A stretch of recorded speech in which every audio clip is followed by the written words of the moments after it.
Talofa Faithful. How is it going, everybody? Welcome to another Friday Night Live, Friday night stream with we got the Niner Faithful Radio Week in Review.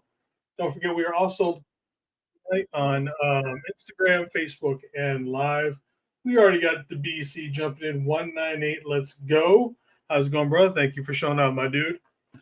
So yeah, as you know, it's our Friday night stream and our Commanders preview. We got TJ. He's home. I know he's home. I think he's making a drink. So for those of you who do know our stream, this is our drinking stream as we talk about everything that's happened during the week and everything that's with the preview of the game coming up, which will be obviously up against the Commanders. So I'm going to hit that intro. Hopefully TJ will be back by then, and then we can start with the show. Be right back.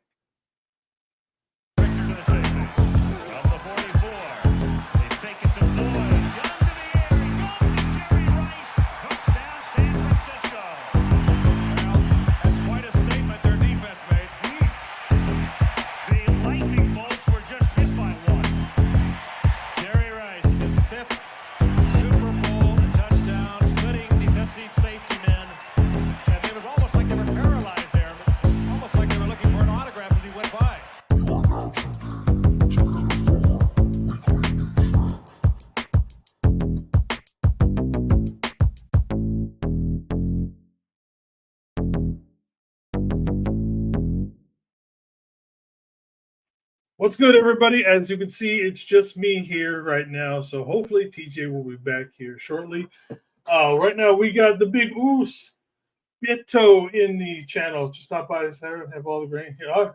Oh, trust me, man. It's all good, brother. Have a good one. Enjoy the time with the family.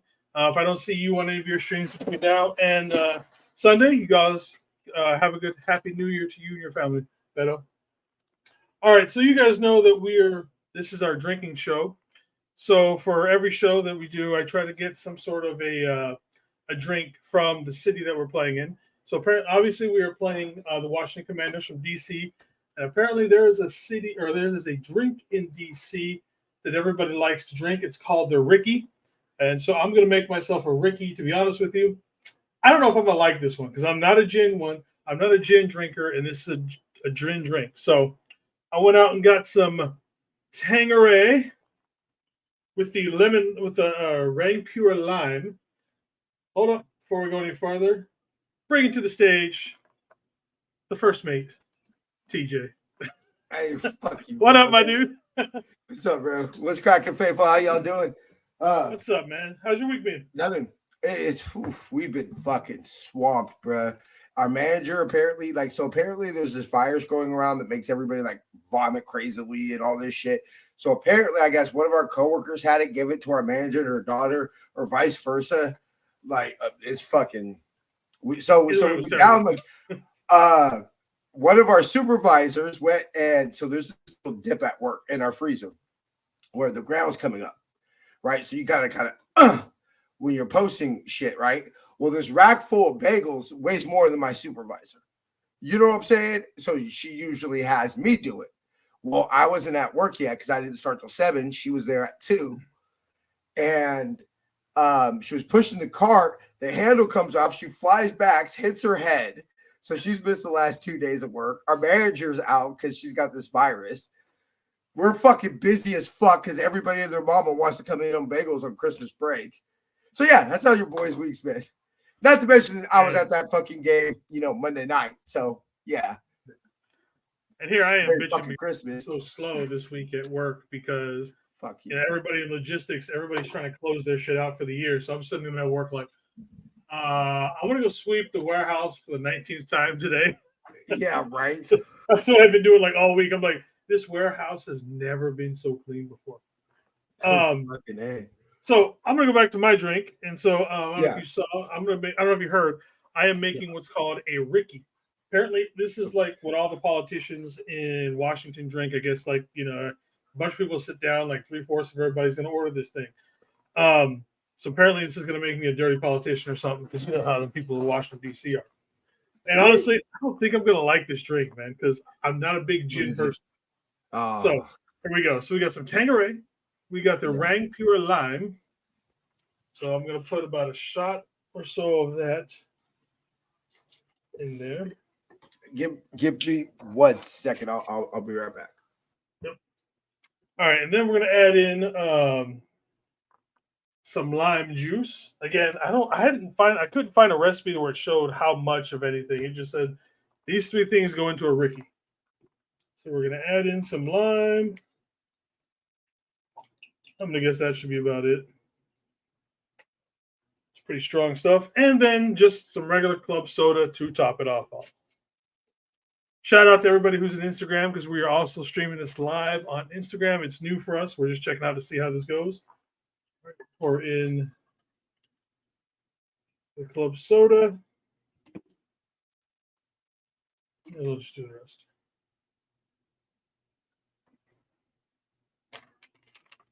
Give it a little twirl.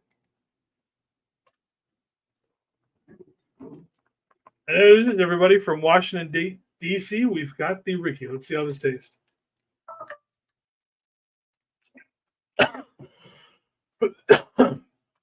That is a bit too sour for my taste. Wow. And no, Mac, we will not be adding peach water to any of this. So 198. Oh wow, yeah, a little too sour. Yeah, no, I've had some bad days. Man. I've had some bad nights off of gin, bro. Let me tell you. Well, it's not the gin; it's the lime juice and everything. It's like, oh, probably put too much lime juice. 198. That's what's up. So we're big on that. By the way, big shout out to any new listeners. I would hope after what just happened, the reaction video. I would hope we would have some. Miss Teresa. New. What's up, Miss Teresa? I would hope we would have some new followers, some new listeners after getting a video that's what 5K now. Hold on, I will tell you what the yeah. So the official big shout out. Okay, so 5,387. Yee. First we saw David McNiner, so we have to do it. Oh, you know what, bro? I swear to God, if we fucking lose to a weekend. How's it, David? What was that? I said, I swear to God, if fucking play that's costing us the 1 seed, I'll fucking never do it. Anyway, so what are you drinking? Did you even get a drink today? I'm gonna tell you, yeah. I got my just a simple rum and coke. Nothing wrong. With some Marciano cherries in it. I literally was trying to hurry up and make the drink that I. Salud, my brother. Salud. Or let me put it towards the camera here. Salud, hey, bro. We gotta have this because you know we're twinsies with the cups. Yeah, twinsies with the cups. Anyway, by the way, everybody, y'all hit us up. We got NFR cups and it's official. That's what we were doing. That's what we did yesterday. Bro, I've had a crazy 48 hours, but yeah, that's what we did yesterday. Was officially move out of storage. So nice. Over the weekend, over the next couple of weeks, we'll go ahead and we'll see what we got for giveaways, and we'll have an inventory of everything that we got, and we'll have a meeting and we'll discuss what we want to give away for what, and we'll get some care packages. Don't know, we are only 2 subscribers away from the 200 where we are giving out a free jersey. So we'll have a special stream and we'll do some sort of I don't know if we do like a game or however we're going to do it, but we'll do, you know, pull a number out of a hat. We'll figure out something. But so yeah, for those of you who are either on the stream on Facebook or on what's the other one? YouTube, or those of you who are over on the Capt Niner Instagram, please sub to Niner Faithful Radio, and then we can start giving away jerseys and other shit. Not that we were waiting, but the jersey is the big one that we've been waiting for that one. So please do that for us, please. And we got some, yes, please. Big shout out to all the faithful with the reaction video. I saw some Raven fans up in there. Dude, everybody was up on that thing, dude. I'm so fucking like, what the hell and where did that come from? No idea. I didn't even know the Cardinal one got 3K. You know, where the fuck was I for that 3K? But by the way, doing the Cardinal one only has, let me see. That one only has 64 views. So how did we go from 64 views? Because for those who don't know, I started doing the reaction videos that the big hoopla that everybody loves now. So I did a reaction video 2 weeks ago of us beating the Cardinals. And I was like, you know what? This is kind of fun. A little extra content we can put out. It only took about a half hour or so. And so obviously, like I said, did the one for the Cardinals 2 weeks ago. This week, put up pretty much, there's literally no difference between the two videos. It's just my ugly mug on the side, the game playing that they all put up on YouTube where you can the highlights from every game that the NFL puts up. And that's all it is. And we went from 64 views to 5.3 thousand. And I'm just sitting there like, That's all because of y'all.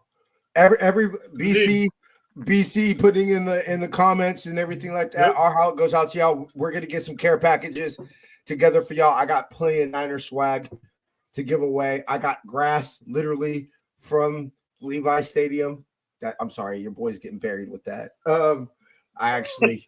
If they ever stop the gold mine, which apparently they haven't because they let BC down on the field, it's probably because your boy, because I did take a lot of grass. Also lightweight saw playbook too. But anyway, dude, check this out. So my company, obviously we move stuff. Anytime there's a game, we move the playbooks. If they, when the Niners come up here, we pick them up from the airport and take them to the field. When it's time to go home, we pick them up and everything else. So it's like low key. One of these days, I want to grab some. Oh, that's what's up, Daniel. That's what's up, bruh. Nice. Daniel going to DC. Good evening, my Uso. What is up, Jonathan LaJoy? Thank you for joining us, my brother from here in Washington. Yeah. Everybody, we got the usual in the chats now. What is up, my boy Failua? I believe it's his actual name, Sole684 Failua. Thank you. What's up, Tommy? We got Tommy. Hey, fairies. Tommy, don't ever stop being used, brother. It's been did you get a chance to get the injury report, Jason? I do. Yeah. So let's go ahead and get started on that. The injury report's not first on the list, but we can move our way towards it. Well, mainly phone charging, so just listening. Yee. What's up, guys? Okay, brother. Thank you for showing up one way or the other. Always. Anytime y'all listen, we appreciate it. But we got it right here. No, let's go in order, bro. Let's go in order. I jumped the gun a little bit. I'm excited. I'm excited. All right, so obviously we have 4-11. We have the 4-11 Commanders, and we're not a good team. And honestly, they got worse. Even in the last 6-7 hours, they literally got a little bit worse. So we'll show you what's up with that. All right, so we got the first one here. We got the transactions for the week. We have our new defensive tackle, Sebastian Joseph Day. I am so excited about this one. I'm almost more excited about picking him up than I was for Chase Young. Nothing against either one of those or anything like that, but we were already okay when it comes to the bookends and everything like that. So, picking up Chase Young was definitely just, icing on a cake and everything like that. Picking up Day is just solidifying, because obviously we've had a cluster of injuries over at the defensive tackle position. But even if if we had picked him up and Armstead was still healthy, Hargraves is healthy, that's damn near the best three defensive linemen. Davis. Yeah, I mean, just though without even saying anybody else, Kevin McGivens, McGill, Kevin Givens, those three right then would be an amazing set. And I know right now it's probably going to be Kinlaw starting, but if Armstead is out for any significant time, I'm putting money on Day starting. Yeah, he's definitely once he gets acclimated to the defense, and Shanahan in his press conference said pretty much players will show you when they're ready in practice, and so once he announces that Shanahan shows him Shanahan in practice, I mean, he might be getting time from Armstead. Oh, I think so, because even when he's healthy, when Armstead, if everybody on the defensive tackle list is healthy, you put him at probably 2 to 3. Whether you want, obviously Hargraves is going to be the best. You can almost put him and Armstead, right there for number 2. So that's just going to take away from Kinlaw, McGill, Kalia Davis before he got hurt. Anybody like that. That's just those 3 guys. I haven't had to look at the waiver wire to see where we are in claim status, but we've got to be pretty damn low on the totem pole, bruh, on waiver claims. So how the hell did nobody else above us? Yeah. The Eagles, the Krieger, just nobody put in because I don't believe, because pretty much if anybody else put in a waiver claim except maybe 1 or 2 teams, he literally wouldn't be with us. So it must have been that nobody put in a waiver claim for him. Yeah, just to prevent us from getting all these guys. Just for preventing us from getting him. Yeah, for sure. Because at this point, let's sit down, and I feel that we're wrapping up towards the season. We know, I mean, look, I'm not saying that he had a bad season, but Hargraves hasn't made the impact I thought he would. No, he has, but he hasn't. It's not showing up in the amount of sacks that he's gotten. Yeah, in the actual numbers, but if you watch him, he has been destroying offensive lines. So it's just that, like last season, he had 12 and a half, 13 sacks last year, whatever it is. He's just not putting up those numbers. Okay. Before we go any further, I do want to put this out there that we do have a clinching scenario. Now, here at Niner Faithful Radio, we don't say that team in Dallas ever wins. We don't say that shit. We say we want the Lions to lose. That's how we solve that issue, okay? So the Lions lose, the Eagles lose, we win. We're the 1 seed. Yep. I don't like. Look. Yeah, we may end up beating the Yams and everything, but I don't like a 1-game scenario with a team that's playing better. And that's not Jared Goff trotting out there. Like, Matthew Stafford can beat this team. Let's be real. What has beaten this football team this year? Ourselves. Right? Ourselves. Okay, so break it down. Cleveland, you could say Cleveland's a damn good defense. Missing Trent Williams and missing Debo. Yep. Okay, we go in to Minnesota. What happens? What happens? Boom, bingo. Minnesota. Kirk Cousins plays the fucking game of his life. Right? Brock gets concussed, and Jake Moody misses a field goal. And guess what? We still had a ball with a chance to fucking win at the end of the game.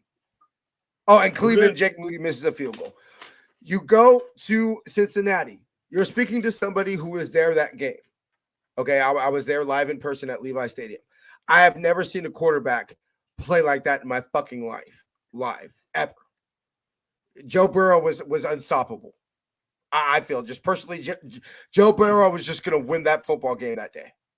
Every once in a while, a player from will just have one of those days where you can't be stopped. Yeah. It's the opposite of what Brock had. Every player is going to have one of those days to where no matter what you do, you're going to fuck up. Brock had that. When we played Cincinnati, Joe Burrows had one of those games where he didn't make a mistake. It's just like everything he did was right. And players have those. It's called being in the zone. Sometimes and it then happens. Also, look yourself in the mirror. If before Brock throws that pick, that Eddie Faithful here believed that we weren't about to tie that ball game, right? Like we all believe that. Like everybody in that stadium believed, okay, this is where the Niners are going to tie the ball game, and this is going to more go out to the script we're used to. Okay, cool. Then, by the way, winning 6 fucking straight games, demolishing every team that we play, including the team that's the number 2 seed, by the way. And sending them on a 3-game skid. We play a game where Brock, clearly that first pick was a bad play by Brock, right? That there's no ifs, ands, or buts about it. But with all that shit that went wrong, it was a 4-point game going into halftime. And then what happened? You had 2 turnovers and 14 points within 4 plays. That's what cost the Niners ball game. Yeah. But basically, that's exactly what Baltimore did to us. And you know what? Guess what? If we see them in the Super Bowl and they could do to us what we've done to pretty much every team we play this year, that we've won twice in a year, I tip my cap to them. But my money is that if we play them again, you're not gonna. Cool. You get 3 picks off of Brock tips, and you got a pick off of a good play, 3 tips, and last second, what the fuck am I gonna do? It's 4th and 12, and we got to go to the end zone by our backup quarterback. If Baltimore can win that way again, you tip your cap and you say they deserve to be the champs this year. But my money's on the Niners if we got to play again. Because honestly, I don't think Lamar Jackson played that great. He played good as a passer. He played good enough to win. I give him his plays. His legs killed us more than anything else. But bro, how many times did he miss Flowers wide open? Yeah. Let's be real. Should the Niners have been? You take off your Niner captain hat, I take off my Niner hat, and we look at this as neutral observers. Should the Niners have been down by 4 points going into at halftime? No, they shouldn't have. I don't believe yes. Well, I mean, because we were. I say yes because we were. We did make those mistakes. We're lucky it wasn't more. Because why? Because let's be real. Their offense, aka Lamar, kept us in the ball game.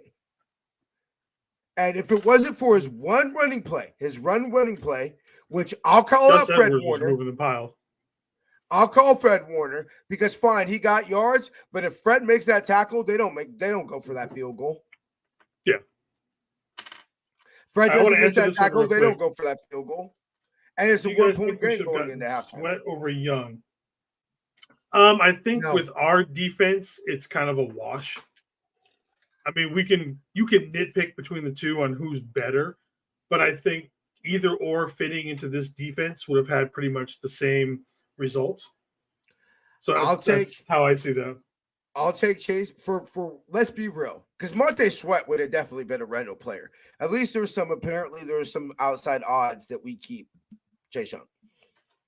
But Montez Sweat would have been a straight, let's be real, bro. He's going to be one of the hottest free agents available next year. The Bears just signed him to a long-term contract. So maybe he was in the mood for something. So fine. But Chase Young was at least willing to play on his last year of his deal, which is essentially what the Niners needed. But no, because if Monday night taught me anything, I never want to and he played okay, for not getting that many practice snaps, but I never want to see Spencer Burford ever play right tackle again in my life. He is not the heir apparent to anything. Yeah. Let's be real. I'm calling it now. The Niners aren't going to do any trade up or anything like that. We're all about draft capital. Let's believe we need it. Number one priority going into this year is a tackle. Not just tackle, just O-line. We need both tackles. Yeah, but we're not going to get a possibly one guard. Well, no, but I'm just saying, just in totality with this draft, I would be actually okay in this draft if we spent all of our picks on just offensive linemen. Exactly. Like you say, McKivitz has got to go. So, I mean, and then you can Brindle has some games where he actually looks decent, but then there's games like with this one where he just gets run over. So it's Okay. like we need something to replace him in the near future as well. The issue was that realistically, the teams we're probably going to face in the Super Bowl, NFC, the playoffs. Let's not talk, but let's be real. I don't want to say this because I hope to God we win a championship, but is Colton McKivitz a championship right tackle, Jason? I mean, no. He's obviously not going to be the number one tackle for most your traditional number one Super Bowl winning offense, but I mean, there's been worse tackles they've made. We have to accept because why? We literally have the highest paid left tackle in football. So you got to concede somewhere. Yeah. So you got to concede somewhere. But it's and look, I hope we win a championship. I believe it. Like I just said, I don't believe Baltimore is getting us twice a year. I put a lot of that loss on Kyle. Like, it's clear you need to know your quarterback's limitations. Brock's height is his limitation. We just know this. He's not even 6'1". Okay? Look, I'm not going to throw Brock under the bus. I still believe in Dirty Purdy. Why? Because the man's going to beat the all-time Niner passing yard record. And has a chance at touchdowns. He's not that far away from touchdowns. And has a chance at touchdowns, okay? We're talking about Steve Young and Jeff Garcia, okay? Say what you want about Jeff, okay? But Steve Young, I'm not going to throw away my faith in a quarterback that's put together one of the best football seasons at quarterback that this franchise has seen over one fucking game. But I listened to, I believe Haberman and Milikoff aren't going to do podcasts this week. It seems like Guy has taken over at KMBR. Well, they did an interview with Kirk Warner, right? Big supporter of Brock Purdy. Kirk Warner pretty much said, Brock showed me everything that you wanted to see. Every quarterback has games like this. Joe, believe it or not, Joe threw an interception in his career. Not in the Super Bowl, but he did throw interceptions in his career. He threw 4 against the Bengals before we beat them in the Super Bowl. He had 3 the catch game. Yeah. So, right? Close your eyes. What's the game that goes most in Joe Montana's career? Super Bowl 23 and the catch. I believe are probably the ones to me that stamp Joe as the GOAT. More than Super Bowl 24, we blew everybody out because I just simply think we were a better team than the Broncos. I believe we won Super Bowl 23 because of Joe Montana and Jerry Rice. We won Super Bowl 24 because we were just a better football team than the Broncos. Clearly, you don't blow a team 55-10 and not be a better football team than them. So, what's my score prediction for the game? We're going to get to that at the end of the show. We do betting lines, all that on Friday. We need to start moving on through these. Yeah, go ahead. Go ahead, Jason. All right, so for the injury report, when I say it got worse for the Commanders, it is now worse because both of their starting cornerbacks are now out for the game. And Jacoby Brissett looks like he might have pulled a hamstring, and it's going to be a true game time decision on whether or not he is going to be able to play. So if he doesn't play, that means they're going to have to go back to Sam Howell, who even I thought he didn't play bad, but this is I guess you can call it the trump card that Ron Rivera, because if you guys don't know Ron Rivera, they're basically lame duck. They are gone after the season. They're going to pull out anything. And so that's the reason why Jacoby Brissett was named the starter. But so they got that on that end. But man, look at all those names on our side. Jerry Brown out. Eric Armstead out again. Ross Dwelly out again. Juwan Jennings. starting to get a little worrisome with him just for me, Yeah. simply because it's concussion now for 2 weeks in a row. As someone who's had multiple, and I mean multiple by the number 7, concussions in my life. So you start worrying about when you start missing more than just 1 week. You can get a decent, a smaller concussion, and it just feels like a really bad headache. You're a little dizzy for a couple of days, and you're back to good. When it starts lingering like this, that's when it starts worrying. Kyle Jalen said Moore that also. Oh, go ahead. Kyle said that he's progressing through the protocol, so it is But getting better. it's the time. But You know what I mean? ultimately, Because what concerns me the most is that once you've had 1, it's easy to get 2. Once you've had 2, it's easy to exactly. get 3, etc., etc. Okay, clearly Jawan Jennings has got this by being physical. What is Jawan Jennings? A physical player. Once you've got 1, it's easy to get 2. How do you get it? By being fit. You get what you get where I'm I got you, going bud. with this, bro. Yeah, I got you.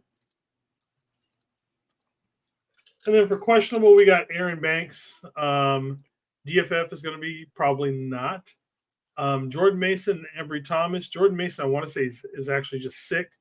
And then Yeah. we have the reappearance of somebody we have not seen in what, a year and a half? Danny Gray, off of the. We actually talked about him. He's actually designated to return. Before we jump off this, we also re-signed Jeremy Nichols back to the practice squad after cutting him the day before. Know it. But yeah, so that's what we have. We are getting a little thin on the defensive safeties right now. Yeah, this is generally my concern, and we'll get to it in my score prediction. But to me, the big one is Jalen Moore, because Trent going back to because we're immediately down to the backup to the backup. Yep. If anything's wrong, because you look at it, anything wrong with Trent, you pull him. Right. Trent even feels sneezes wrong, he's immediately out of the game. Because look, shoulda, coulda, woulda, but we should be up in this game. If we're struggling to beat the Redskins, we got some issues. Either there's more injuries and we got some fucking issues, or we got our players out there and we're struggling and it's some fucking issues. Niners not being up big in this game is an issue. The only thing Washington literally has is each individual player playing for their job, whether it be with Washington or another team, and win one for the Gipper. That's the only thing going for Washington this season. I believe there's no ill will between Washington and the Niners anymore. Dean Snyder's not there. Basically the only person I believe motivated by this is Trent, in the sense that this is the former team. Well, no, I think it's Trent, because there's got to be some people in the organization he knows still there. I think there's more for Chase Young, simply because he's going back. Okay, there you go. Than there is for Trent. Because like I said, most of the people who put Trent Williams' life in danger, from all that stuff, they're gone. And then the last epic of that was Daniel Snyder, the owner, who's obviously not the owner anymore. So I think it's more, and I don't necessarily think Chase Young has negative. It's just like, it's almost, there's a little bit something when you go back home.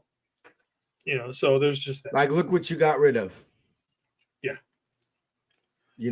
All right, we'll start with the coaching staff on this one. And to be honest, there's two big names on here. You got the offensive coordinator, who is Eric Bieniemy, who obviously came from the Chiefs over the last few years, being their offensive coordinator, and was an amazing running back for both the Chargers and the Bengals for many years. He runs the offense. I don't think Ron Rivera has any sort of input when it comes to that, for the most part. And then we have Ron Rivera, who's the head coach / defensive coach.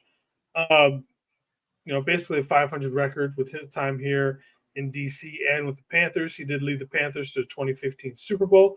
And was the first Puerto Rican to win a Super Bowl as part of that great 85 Bears team. But both these guys probably going to be looking for new jobs in about 3 weeks. Yep.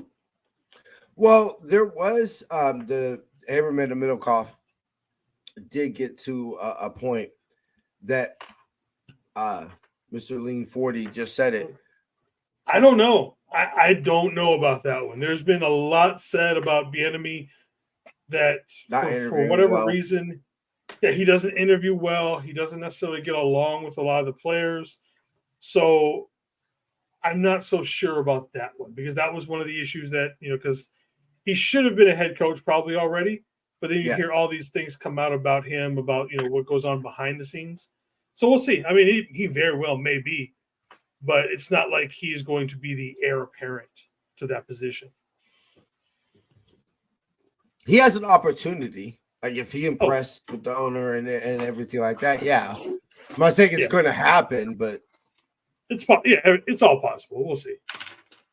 All right, their offense is dreadful. 20.6 points per game, only 355 yards. With everything going on, I didn't have enough time to chances. Brian Robinson, I do like Brian Robinson. I'm not gonna lie. He's a hard runner. Even got to be kind of tough when you get shot in the leg, come back a few weeks later and play football. Terry McLaurin, he's just that old school vet. He's always going to be there. He's always going to make plays. He's basically the Redskins or the Commanders, version of right. like a Lockett kind of a player.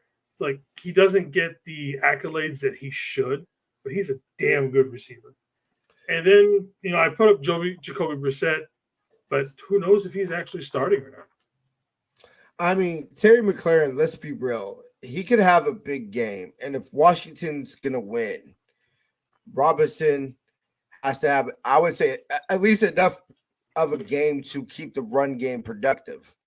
Minimum 90 yards. And McLaurin can have a 12 catch, 187 yard, 3 touchdown game. Because he just smokes our secondary because he's going to match his touchdowns for the season. Fucking A.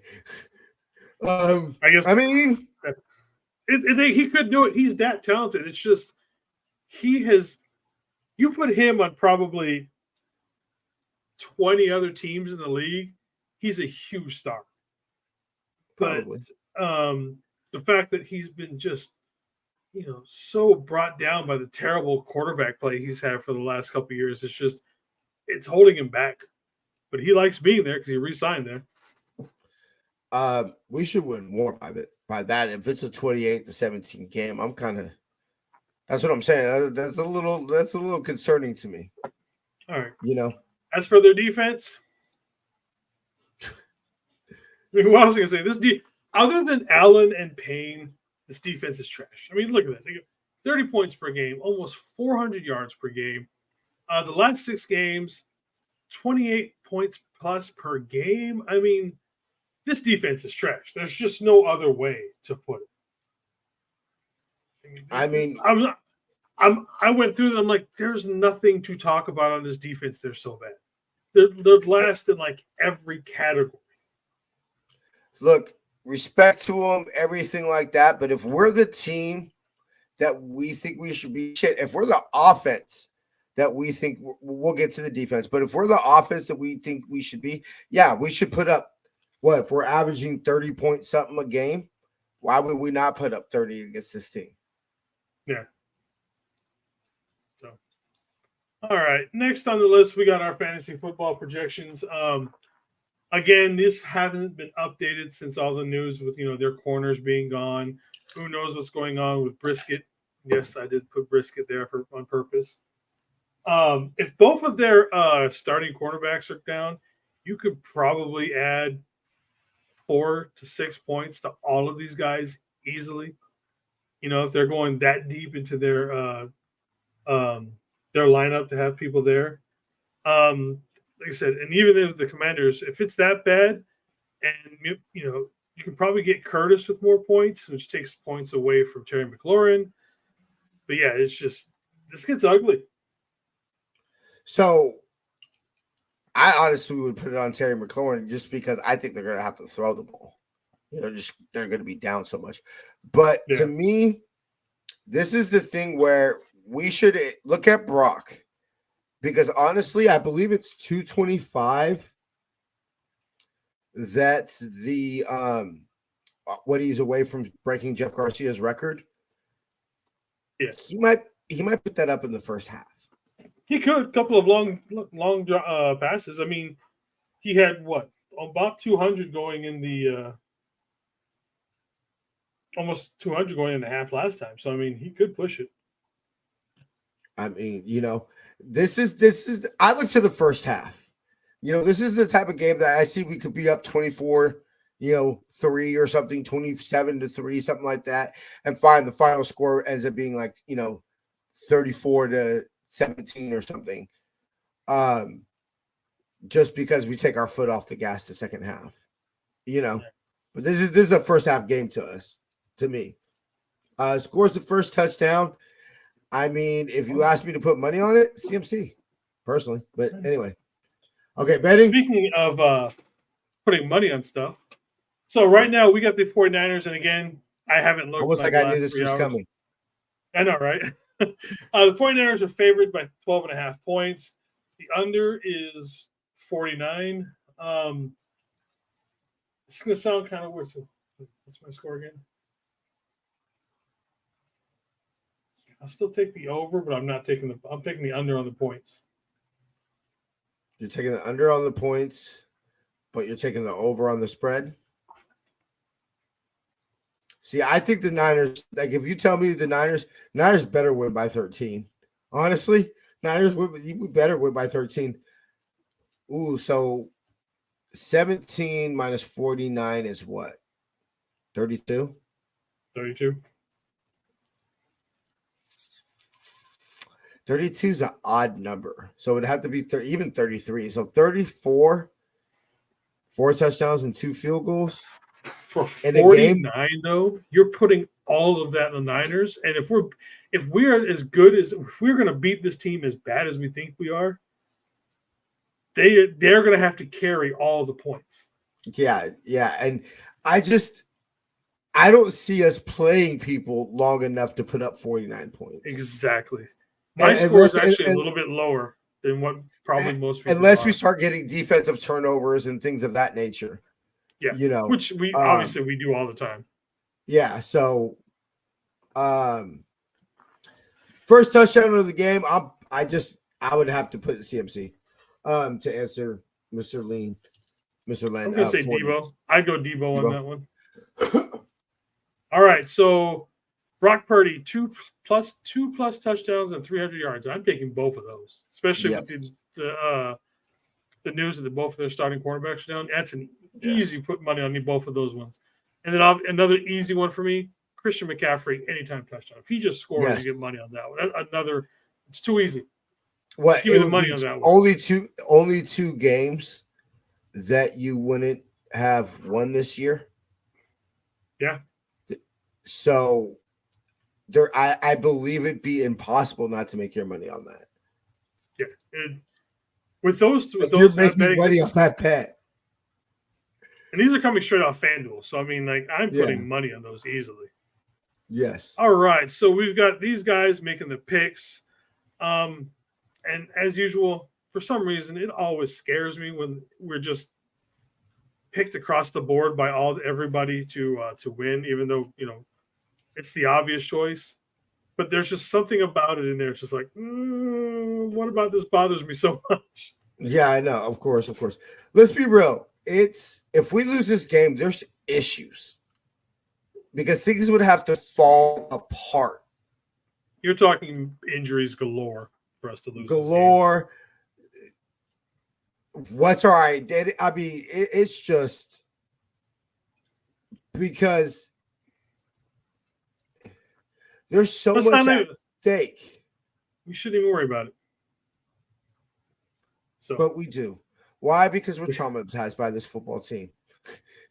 And because it's the NFL. Does Debo's get 160 yards to get this? Oh, yeah. He'll get it. Oh, yes. Come on. Is this Debo game? Maybe not this game, but he'll get it by the next 2 weeks. Yeah. Next 2 weeks. Yeah. He's going to get that. All right. 28-9. And I know we could probably put up 40 to 50 on this team. I just think that if we play the way we're supposed to, with what goes on, we're going to get up on these guys quick and early, and then we're going to start pulling people because maybe I'm not sure when does Detroit and all them play kind of thing, but I'm just hoping it's Detroit up to the plays point where Saturday, and the Eagles okay, play at the same time as us. okay. But either way, like I said, I can see us getting up on this game really early, and then midway through the third, the entire fourth quarter, it's just a running game, to where we're just handing it off just to get the clock off to get the clock going, and then get off the field and go home. I think add me a field goal and add them 8 more points, and I think we're about right between that range. 31-9, 31, 34, 31-17. I would believe that they're going to score a touchdown. Just garbage time. We've pulled all our studies. We've got, and think about it. It ain't like we got the backup. If we pull our starter at safety, for example, it's not like we got the backup there, bro. We got the backup to the backup. We pulled Trent Williams. We don't have Jalen Moore out there. We got Jalen Moore's backup. So there's going to be nothing. We could have this. I mean, it's always hard to compare eras, and you're literally talking about the GOAT, and to me, a very underrated and definitely Hall of Fame receiver if he plays for any other team, and John Taylor. Is probably, I would think, the most dynamic duo of Niner receivers in Niner history.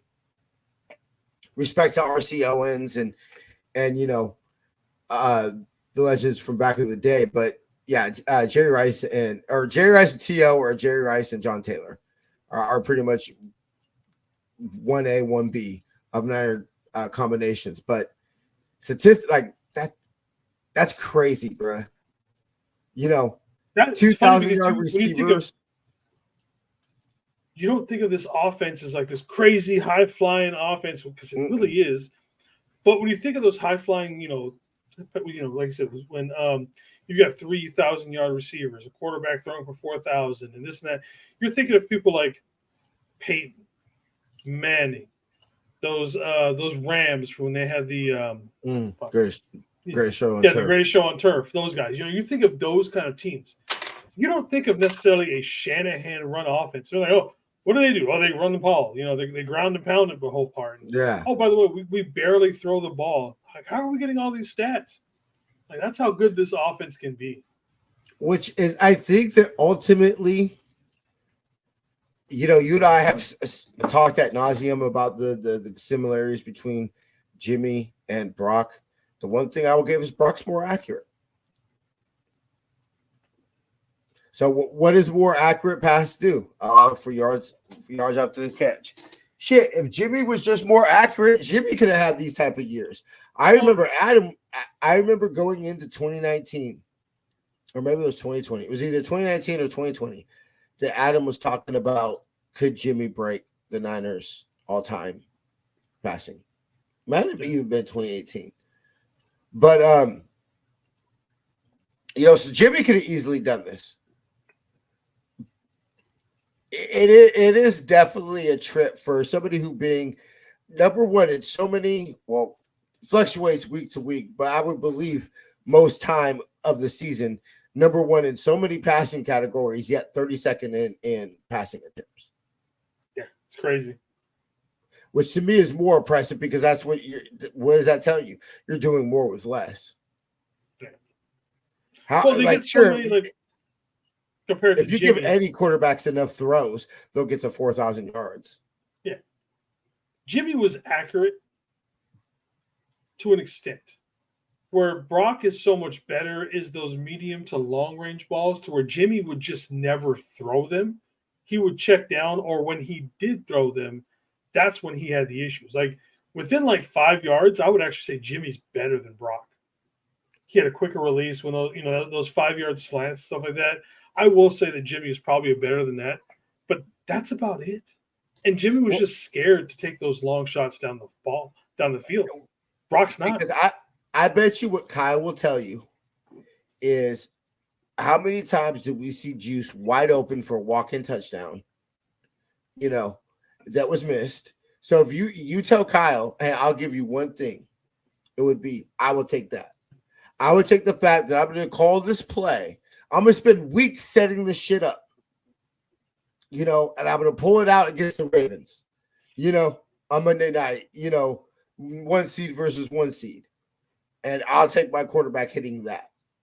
And then you have the stuff to the sidelines, et cetera, because although this is Brock's worst game, he made plays out there. Yeah, he still had quite a few nice passes, like the one the there first was one he threw after the first interception to IU on that outplay. Good fucking placement on that one. Another couple of those. Man, I really thought George was going to get that tight end record. He had like 98 yards in the first quarter. I'm like, oh, we're going to finally get George there. We're going to finally get George that record. Honestly, I bet you 2 things that Kyle would have liked to take back. I think he would have liked to feed George more, and I think he would have liked to run CMC more. Yeah. But he'll tell you 14 points within 4 plays. Like that is pretty intense, bro. That third quarter was damn awful. And let's be real, when are most football games won? Third quarter. Like I said, I've said this a million times on different shows. They did to us what we do to everybody else. Mm-hmm. They 49ered us. They 49ered us. But ultimately, yeah, if you give me 31-17, 31-12, something like that. Don't give a damn. Just give me a dub. Fuck that. Give me a dub and a Lions loss. And nobody. You told me a dub, Lions loss, and no injuries, and I'd be happy. Oh my God, Jason, that's music to my ears. Because you tell me we clinched at least a 2. Let's be real. I'm more afraid of having to play the extra game and far of the toll, physical toll it's going to take, more than I am any team that we would face in the NFC playoffs. That's what this is about. This ain't about, I need home field advantage. Shit, there ain't a stadium I don't think this football team can walk in and kick ass and take names. Yeah. Because I'm sorry, everybody can say what kind of amazing record the Cry Girls have at home. Well, it's kind of hard to have that amazing home record where 60% of your stadium are Niner fans. Because let's be real, we take that bitch over again. It's what we fucking do, nigga. We take over fucking stadiums. Anyway, literally, we have filled up more of opposing team stadium than themselves. The only game I would think that would be true this year is probably Pittsburgh. And Seattle. When I was there in Seattle, it was probably there wasn't as many Niner fans as I thought there was going to be, even though there was a shit ton of us. There wasn't as many as I thought there was going to be. But I also think that's also because it's Thanksgiving. You know what I mean? Like, it's either Thanksgiving, people weren't going to come, or people weren't willing to sell their tickets because it's like, well, fuck, I'll go to the Thanksgiving game. Yeah, it's a once in a lifetime kind of a thing. So, well, that and also, let's be real, they were delusional in thinking they were going to eat turkey twice on us. True. Hey, you know what? I ain't gonna lie. I ain't gonna lie. One clip that I'm trying to, as soon as I can get some free time to do it, one clip I'm definitely trying to get is that George Kittle. Where else would I rather be? I'm eating turkey on Seattle's home field. That's just gonna oh my God, bro. Oh, I'll play that shit at my funeral. Anyway, all right, bro. So I think that's everything for we got. So, ladies and gentlemen, this will be the last time you see me this year. Yes. When I see each other, TJ's on probably triple work this weekend for the game. I'm actually going to the Seattle and Pittsburgh game. My brother's side of the family, they are big Steelers fans. So your boy's going to meet up there. We're going to have a little family time up there, spend the new year with those guys. So, yes, the last time I'm going to see you guys until after the game. Actually, no, you'll probably see me Monday when I do the review video because that's a thing now. Otherwise, man, it's been a good year, dude. Yeah. We've done a lot together. Good shit, man. It's been a good year. Appreciate you guys and everybody around that, showed us love. Definitely. And I think we're only getting better. We're starting to find a few little things that are working a little bit more by more. and hopefully when next season comes around, we can get this really going. The last night I was talking to wifey and everything, and I told her, I said, look, the key to this year is momentum. I said, I believe we're definitely building up some momentum towards the end of the year. Thank you, Mr. Lean. Really appreciate you. Thank you, brother. Thank you very much. So I said, let's be real. We all hope this ultimately ends. I said, we ultimately hope this ends in number 6 and all that. So literally we could have no more momentum than going into, defending champion Super Bowl season, off season of Super Bowl champion this. Jason and TJ live from the fucking parade. Right? All that. Good show. So the key to 2024 is ride the momentum. If I had to say one sentence, it's we're definitely trying to ride the momentum, and it is not possible without y'all. Before I get out of here and let Jason say his goodbyes, I got to remind everybody, I do it every show, help out Niner Faithful Radio by using our Shop 49ers affiliate link. Link is in the description of this podcast or video.